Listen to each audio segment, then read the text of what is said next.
Hello everyone. इस question में देख सकता है तू कि एक वेक्टर है ए जिसके कंपोनेंट 2 1 2 हैं और हमें एक एक्सप्रेशन दे रखा है मॉडुलस ऑफ आई क्रॉस आई का स्क्वायर जे क्रॉस जे का स्क्वायर ऐसे करके, और इसके बारे में हमें बात करनी है। तो मैं एक काम करता हूँ कि ये जो पहला पार्ट है ना, इसको सिंप्लीफाई करने की कोशिश करो। आई क्रॉस आई इसके मॉडुलस का स्क्वायर, फिर बेसिकली ए क्रॉस बी का स्क्वायर के टाइप का है, राइट ना। ये पहला वेक्टर है और ये तुम्हारा दूसरा वेक्टर है। तो अगर इसके मॉडुलस का स्क्वायर करोगे तो मॉड आई स्क्वायर आएगा, मॉड ऑफ ए क्रॉस आई का स्क्वायर आएगा, और इन दोनों वेक्टर के बीच का एंगल आएगा साइन। ए क्रॉस आई और I they are perpendicular to each other, तो इन दोनों वेक्टर के बीच का जो एंगल है वो 90 डिग्री है। इसका मतलब साइन इसको 90 आएगा, विच इज नथिंग बट 1। मॉड आई का स्क्वायर का 1 ही होगा, तो ये बनेगा ए क्रॉस आई का स्क्वायर, ए क्रॉस आई का स्क्वायर के मॉड का स्क्वायर। अब हमें यहाँ पे एक चीज़ देखने वाली थी, हमारे पास एक लैग्रेंज आइडेंटिटी होती है।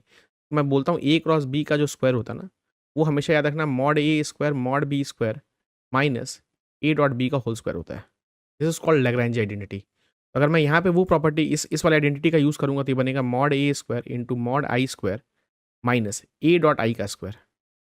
अब मेरी जान, हमें ये पता करना है कि ए डॉट आई है क्या। तो ये क्वांटिटी बनेगी तेरा मॉड आई स्क्वायर तो 1 ही हो गया, माइनस ए डॉट आई के बारे में बात करनी है। तो अगर let's say for the time being अगर मैंने एक्स को ले लिया एक्स आई प्लस वाई जे प्लस जेड के, तो ए डॉट आई की जो वैल्यू होगी, तो अगर मैं ए डॉट आई की वैल्यू की बात करूँगा तो ये बेसिकली एक्स बनेगा, तो ये बेसिकली एक्स का स्क्वायर बनेगा। ये क्वांटिटी बनेगी मेरी मॉड ए स्क्वायर माइनस एक्स स्क्वायर।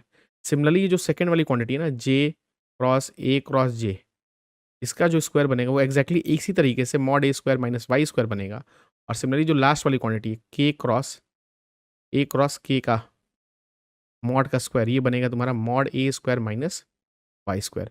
और अगर मैं तीनों को ऐड करता हूँ, अगर मैंने इक्वेशन 1 2 3 को अगर ऐड किया, तो ये जो क्वांटिटी बनेगी ना, ये बेसिकली बनेगी, देखो, mod A square this will be nothing but 3 mod A square और minus X square plus Y square plus Z square. ये बनेगा X square plus Y square plus Z square, इस तरह से बनेगा ये क्वांटिटी।